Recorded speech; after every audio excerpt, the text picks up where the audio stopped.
This is KUGAN CASSIUS Rifle TV in association with Macklin's Gym Marbella with the Echo Arena here for Smith versus Mohammadi. With me, I'm joined by former Quigg? Well, I was going to say former world champion. It's just Scott Quigg. Just Scott Quigg. Yeah. Nothing in front of you, no. No. First of all, how's the jaw? Yeah, good. I had an X-ray on Tuesday, and everything was good. It knitted back together. Now it's just about letting it heal and get stronger as it let it set properly, because it's, like I say, it's knitted back together. Everything's in place. Now it's just about now it's only time really to let it heal and fully get as strong as it should be. So, I mean, immediately after the fight, you had your surgery on it. Yeah. Next day, wasn't it? Yeah, next morning, 10 o'clock. Yeah. Yeah. So, I mean, you must have been early. in some sort of pain for the coming sort of days, weeks. Yeah, well, as in, mainly it was my tooth. I was sedated, obviously, from when I got to the hospital. They give you some drugs to take the pain away, so you don't really feel that. But then afterwards, it was mainly it was just aching in the tooth, because it cracked my tooth, which that was causing me the most pain. So that's what I wanted to get sorted. And I sorted that before I went away, and at the minute everything's fine.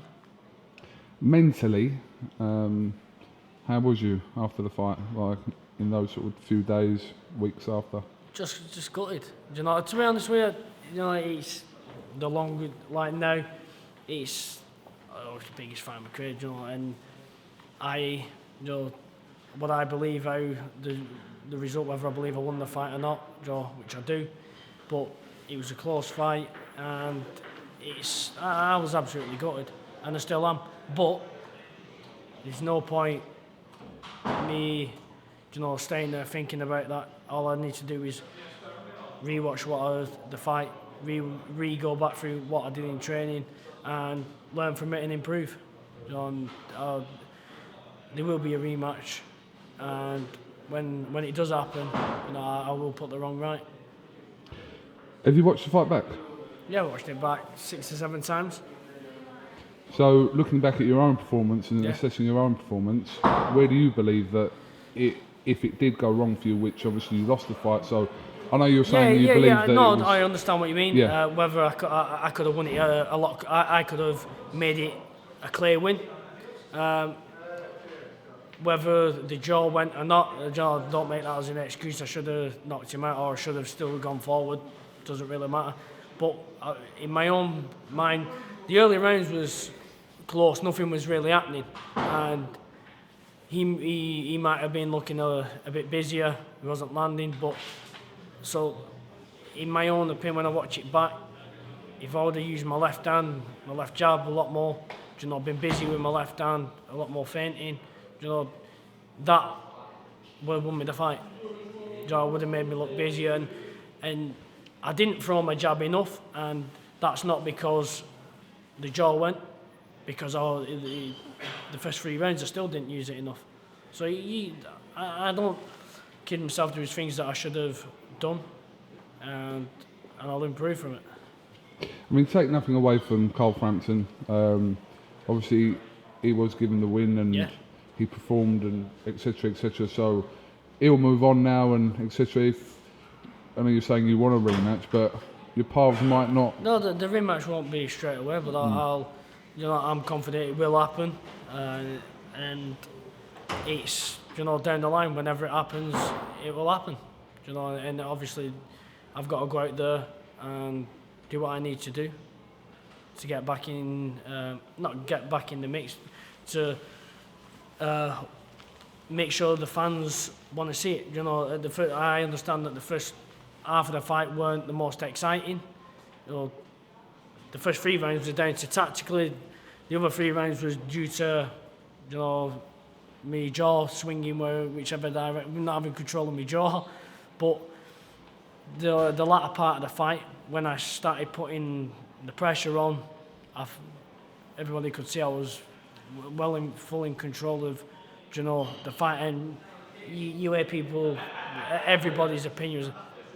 If you would have done that from the start, the fight would have been, a clear win for me. But again, sometimes, with knowing how sharp he can be early on, you know, he likes to counter a lot.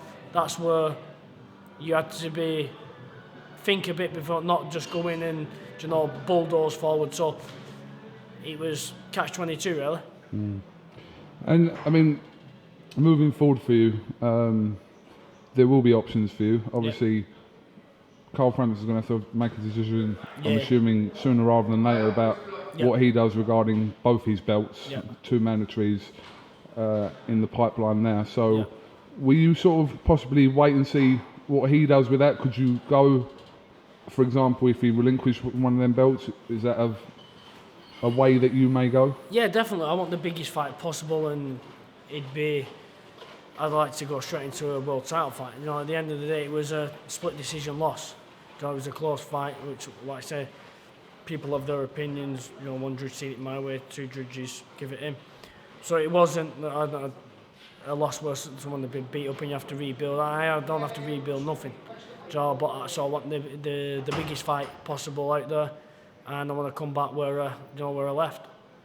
But do you agree you possibly didn't get going in that first half of the fight as much as you should have? The first 3 rounds, the plan was, and I stick by it now, was to, you know, not go forward, was to frustrate him, not get it with anything, make him fall short, and it was working.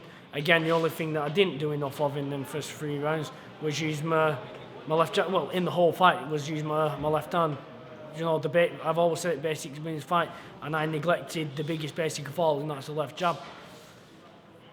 The 4, 5, 6.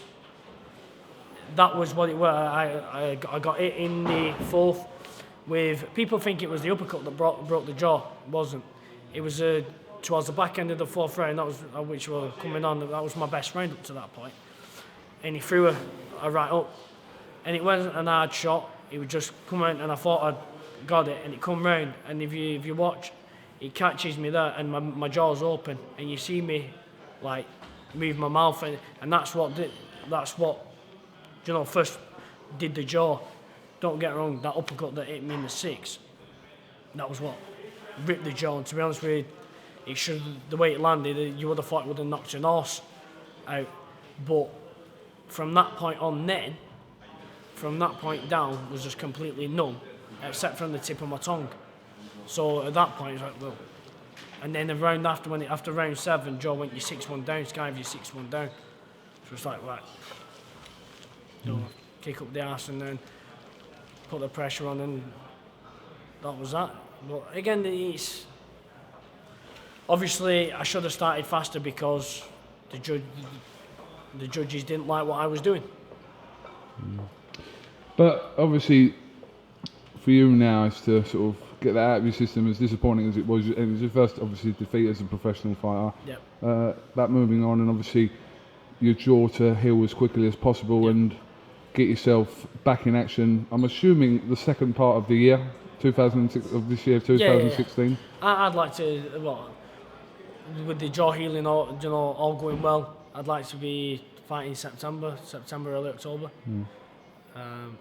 I mean, would you go straight in? I mean, if Eddie Hearn was to sort of present you with I was just speaking to him before, having something to eat, and I want to go straight back in. You know, it's not. I've not been beat up. I've not had a terrible defeat. Don't get me wrong. The way any defeats to me is disastrous because I'm a winner, and that's my mentality. So I'm absolutely gutted, and I still am. And you know, I want to get back to where I was. On the biggest fight out there. That's what I want. What do you believe Frampton will do now? Do you believe he'll, obviously there's talk of him in Santa Cruz, etc. Do you believe he'll go up a weight? These talk of that fight him in Santa Cruz, whether it happens or not, I don't know. You know, I think it could happen, but they like to have a lot of control with things, and I don't think they would be in the driving seat if they was going to America.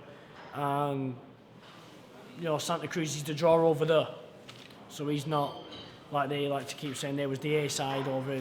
They ain't the A side when they're going there.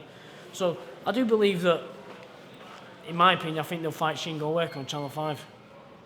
No, You don't believe they'll go the I don't think they'll go Riggindale, the Riggindale route? No. But